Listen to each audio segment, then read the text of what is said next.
현미경 속 진실을 찾는 미세증거 전문가 이동계 연구관님이십니다. 아유, 안녕하세요. 반갑습니다. 네, 반갑습니다. 아, 여기가 정확하게 어떤 곳입니까?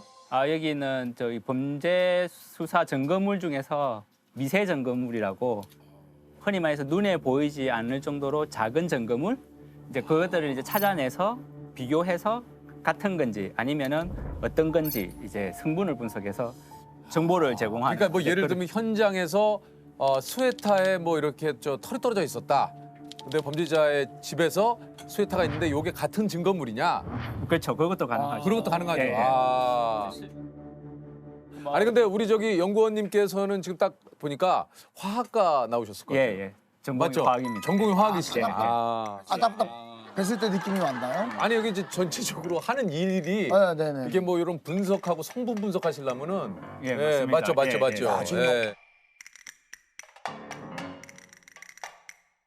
원소 기호도 막 써 있고 막 그러네요. 예. 원소 구조, 분자 구조. 와, 저거 뭐라고 써? 뭐 저거는 이제 전처리 과정이라고 좀 뼈시로인데 뼈시로가 처음에 오면은 이제 물로 씻고 뭐 그다음에 뭐 아세틱 애시드로 뭐 물질을 제거하고 다시 물로 2번 씻고 그다음에 오븐 드라이하고 7일간 있는다. 뭐 이런 식으로. 이게 뭐 세상에 정말 뭐 다양한 일을 하시는 분들이 계시지만 놀라울 따름이에요. 이게 무슨 말인지 정말요. 모르겠어. 뭐 이제 현미경으로 이런 거 많이 관찰하실 거 아니에요, 그죠? 예. 아 이게 이런 게 현미경입니까? 예, 여기 요게 이제 큰 스테이지에 이게 유명한 보면 어떻게 이렇게. 뭐까지 나오나요, 이게? 요게 한 160배까지 확대가 되니까 160배요? 예. 제 손도 찍으면 완전 이렇게 보이겠네요. 예. 한번 보시고 싶으시면 보실 수 있는데 아 그래요? 그래요? 이게 이제 여기 또 이제 나온다. 이게 여기 또 이제 나온다. 손입니다. 이거를 이제 초점을 잘 맞춰야 되거든요. 배율이 높을수록. 와, 예. 와, 예. 그러면은 와 피부가 이렇게 생겼구나. 예. 손톱을 한번 보실까요? 네. 잠시 야 신기하네. 깨끗하게 오, 와. 하고 그다음에 배율을 높이면 와 저게 다 저거. 보이네. 손톱 예. 결이. 예. 와. 그러니까 뭐 센터에 정확하게 맞추게 되면은 여기에 뭐 한 1mm보다 더 작은 섬유올이 보여요. 와 그러면은 현미경을 통해서 보면서 그걸 한 올 한 올 찾아내는군요. 채취- 와. 와. 예. 잘한다. 그러면은 보통 한 30분 정도 한 개 채취하는데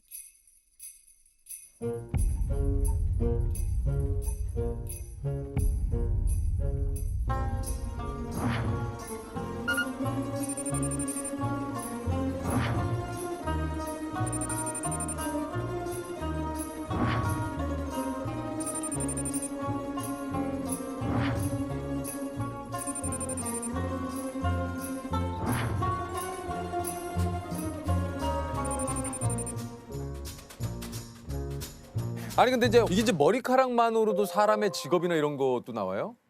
이 최신 기법으로 있는 게 있긴 한데 네. 동위원소라는 것을 쓰면은 우리가 물이 H2O라고 돼 있는데 네. 그 안에 O라는 산소가 있지 않습니까? 예. 산소가 보통 무게 한 16이라고 말하거든요. 매스가 무게가. 예. 근데 무거운 것도 있어요. 18이라고. 그게 자연 속의 비율이 한 0.2% 정도 됩니다.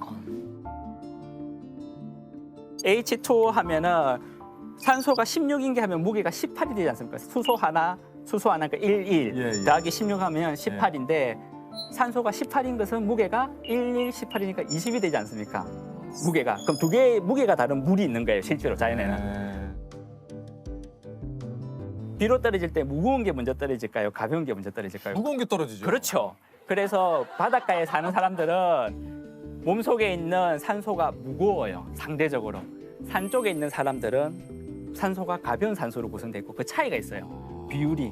그래서 그걸 갖고 이 사람이 이사를 했는지 이렇게 추측을 하는 거죠. 예, 추측을 하는 거죠. 동위 원소 분석 이 얘기를 좀 해주셨는데 이게 이제 뭐 요걸로 해결했던 사건이 또 있다고 그래요? 예. 요 유명한 사건이긴 한데 청송 마을회관 농약 사건은 그게 아마 2016년쯤으로 제가 기억하고 있는데 마을회관에 계시던 분들이 이제 소주를 나눠 마셨는데 그중 한 분이 사망하시고 한 분이 중태에 빠지셨고 거기에서 이제 농약 성분이 나왔고 그 똑같은 농약 성분을 사용하는 농약병이 마을 주변에 11개 정도 발견된 것으로 알고 있습니다. 청송 농약 소주 사건이 미궁으로 빠져들고 있습니다.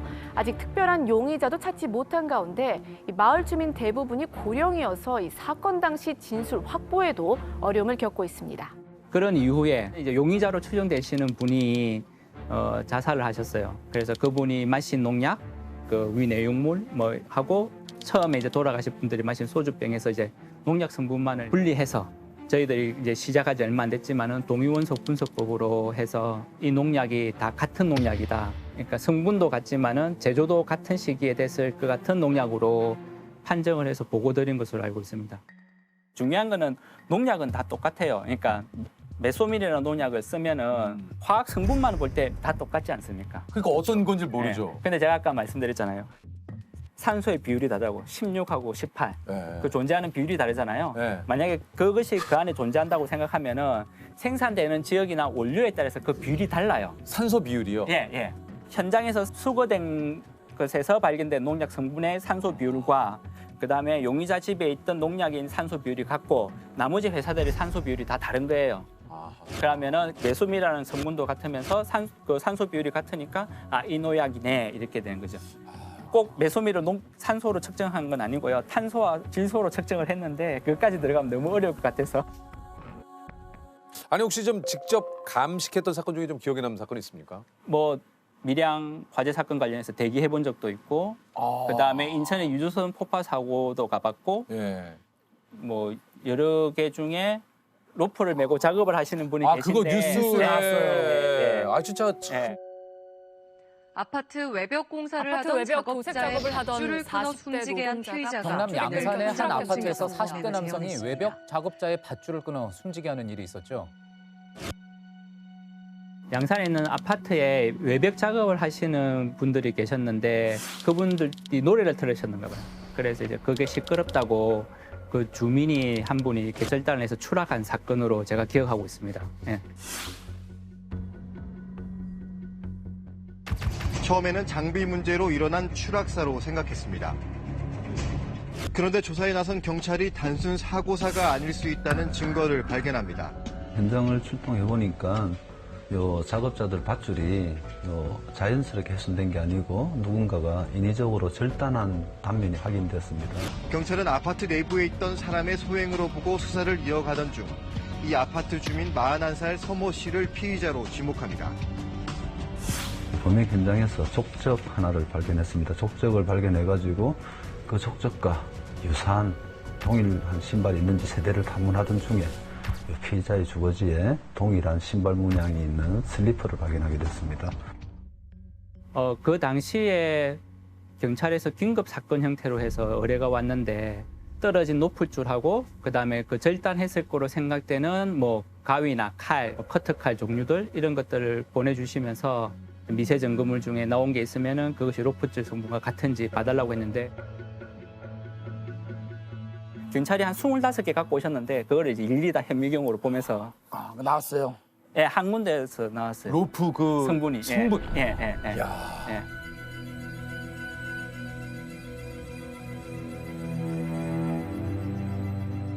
그래가지고 그때 이제 통보해드린 기억이 있네요. 왜 그러나? 41살 서모 씨가 일주일 만에 현장의 모습을 드러냈습니다. 서 씨는 커터칼로 숨진 작업자 김모 씨가 의지하고 있던 밧줄을 끊는 상황을 재현했습니다. 욱하는 마음에 김 씨와 아내, 5아이까지 7식구의 생명줄을 잘라버린 서 씨는 뒤늦은 후회를 했지만 이미 늦어버린 상황. 가장이 참사를 당한 모습을 지켜본 유가족들은 끝내 참았던 눈물을 쏟아냈습니다. 이게 이제 그 뭐 절단면을 이렇게 보거나 하면은 이게 어떤 도구로 절단을 했는가도 대충 나오는 거죠. 그건 이제 협업인데 예. 저희 과에서는 못 하고요. 요거는 이제 밑에 흔적실에서 합니다. 그래서 흔적실에서 절단면을 비교하거나 이거 보고 난 다음에 이게 성분 분석이 필요하다 같은지 그러면 저희들한테 의뢰가 오고 저희들이 다시 이제 성분 분석해서 결과를 또 통보해주고 이렇게. 예.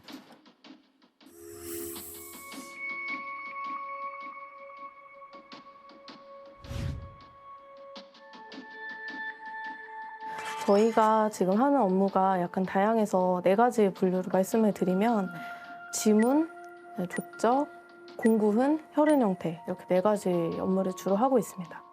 일단은 그 공구흔 분석에 해당되는 부분인데요. 모든 공구들이 형태도 다르고 그리고 동작의 특성도 다릅니다. 보통 칼로는 이제 이렇게 왕복 운동하면서 절단하는 경우가 많아서 이렇게 절단해서 절단면을 보면요. 보시다시피 칼은 평면 형태가 되고 보통 이렇게 직선형의 흔적이 생기는데 가위 같은 경우는 이렇게 싹둑 자르게 됩니다. 그래서 양쪽에서 날이 진행해서 가운데서 만나는 형태이기 때문에 가운데가 약간 튀어나올 수 있습니다. 네. 이런 동작 특성들과 날 자체의 형태, 이 2가지를 가지고 어떤 도구에 의해서 손상은이 생성됐는지를 알아냅니다. 어떻습니까? 이 많은 분들이 국가수에 대해서 좀 오해하는 게 좀 있을까요? 저는 사실 오늘 국가수 온다고 했을 때 좀 긴장을 했어요. 왜냐면 항상 뉴스에 보면 국가수에 뭐 의하면 뭐 이렇게 하니까 정보기관 같은 느낌이 들어서 왠지 모르게 국가수라는 이름 자체가 약간 FBI나 FBI나 약간 무슨 그런 수사기관, 네네네. 예, 뭐 CSI, 예, 뭐 그런 느낌 많이 갖고 계시죠. 경찰 소속이 아니냐. 네, 맞아요. 정확하게 말하면은 이런 과학 수사는 어떤 인권과 관련해서 객관성이 담보돼야 되기 때문에 대한민국에 있는 국립과학수사연구원은 행정안전부 소속의 독자적인 기관입니다. 근데 이게 왜 중요하냐면은 미국 국회에서 자금을 대서 한 2년인가 3년 동안 이렇게 포렌식적으로 연구한 리포트가 있어요. 네네. 그 첫 번째가 뭐냐면은 과학 수사는 수사기관으로부터 독립돼야 된다 이렇게 적혀 있어요. 그리고 두 번째는 뭐냐면은 예산이 독자적으로 배정이 돼야 된다. 이 이유가 뭐냐니까 과학 수사는 솔직히 사람들이 관심을 가지면 억수로 재밌지만은 일상생활에서 돈 안 되는 과학이잖아요. 편안한 근무 환경 속에서 이렇게 좀 그러시지 않을까 했는데 여기도 이제 업무 강도가 예. 현명이 아까 이걸 한 번 볼 때 한 3-4시간씩 보거든요. 이걸요? 와. 계속 밝은 데서 한올 딸 때마다 그걸 계속 보면서 해야 되니까 눈이 좀 빨리 필요해지고 건조해지고 노안이 좀 빨리 오고 뭐 그런 것들 아니면은 이제 혈중 알코올 농도 옛날에 많이 했던 거 네네네네. 요즘 많이 줄었는데 부산 연구소에서 근무할 때인데 처음으로 추석을 맞이했어요. 행복하게 지내고 딱 왔죠. 오, 혈액만 한 120개가 들어와 있는 거예요. 그 연휴 기간 사이에. 네. 아. 지금은 기계가 워낙 좋지만 옛날에는 기계가 지금보다 안 좋거든요. 4일 밤낮을 돌려야 되는 거예요. 아니 혈액도 여기서 해요? 예, 혈중 알코올 농도도 여기서 합니다. 예를 들어서 네. 뭐 당연히 그래서는 안 되지만 네. 음주 운전을 하신 분들이 측정 거부를 하면 혈중 알코올 농도를 이제 뽑잖아요. 네. 그럼 그게 걸리는 기간이 혈중 알코올 농도를 어떻게 뽑아요? 혈액을 뽑아서 자기야. 그걸로 침착해. 침착하라고. 조셉 침착해. 혹시 한잔하고 오신 거 아니요 안 했습니다. 조셉 침착해. 당황하지 마. 네, 맞죠? 여기 맞죠 원주? 맞지. 네. 이 업무하실 때 뭐 여러 가지 힘든 일이 많겠지만 가장 힘든 건 뭐예요? 업무할 때 이거 분석할 때는 어려움이 별로 없습니다. 그럼 뭐가 어렵습니까? 제가 하는 거니까 늘상 네. 이제 결론을 내 가지고 줘야 되지 않습니까? 이제 경찰 분들이나 뭐 법원에도 갈 수도 있고 뭐 그 결론이라는 게 한 사람의 인생과 굉장히 직결이 되는 문제거든요.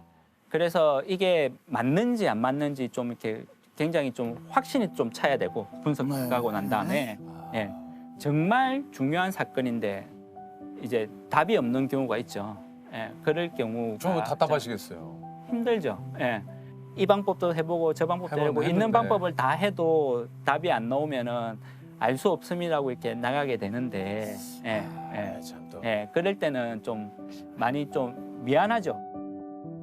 내가 쓰는 감정서의 내용이 만족스럽게 나가야 되는데 이제 그런 것들이 잘 안 되면서 이제 어려울 때 좀 너무 이슈가 큰 사건들에 관계된 것들이 왔을 때 그럴 때는 아무래도 신경이 탁 곤두서죠. 나름대로 혼자서 심각하다고 하는 생각이 딱 들면은 편두통이 좀 심한 편인데 그 감정서가 나갈 때까지 한 3-4일 동안 두통약을 먹으면서 일을 하고 막 그러거든요. 3-4일이요? 예. 그 일이 해결될 때까지. 일이 쉽고 어렵고 장소가 많고 적고의 문제가 아니고 그 자체가 이미 그 순간에 어떤 사람의 인생과 관련이 있다는 걸 이제 느끼게 되는 거죠. 또 그 사람뿐만 아니고 알고 보면은 그 사람의 가족도 영향을 받기 때문에 답이 답이 없으니까 어쩔 때 미안하죠. 다른 것보다 이 일하시면서의 그런 사명감이 굉장히 좀 있으셔야 될 것 같아요. 있어야 된다고 저는 생각하고 그렇죠. 있습니다.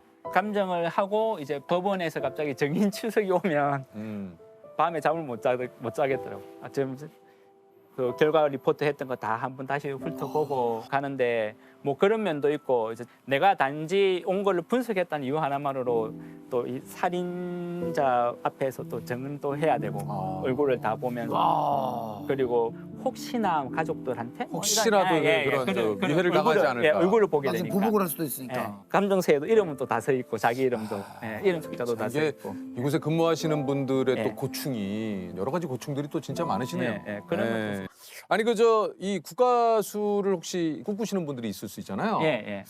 이것만큼은 꼭 좀 알아두고 오셨으면 좋겠다는 게 있어요. 그냥 본인이 공무원이라는 것만 잊지 않았으면 좋겠어요.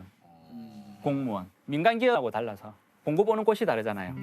이건 이익이 아니고 대한민국 국민들이 한 푼 한 푼 모아서 온 세금에서 내 봉급이 몇 푼 오는 거거든요. 그걸 생각하면은 내가 존재하는 이유가 거기에 있거든요. 그러니까. 예, 그래서 뭐 또 이거 우리 또 박수를 또 그럼 지금 봉급에 만족하십니까? 좀 더 만족은 안 하는데 그렇다고 해서 나 주세요 이러려면은 국민들이 야 국가수 도저 이 정도는 돼야지 봉급이 올 거니까 그래 또 열심히 해야 되고 그만큼 참 멋지십니다. 그렇게 생각.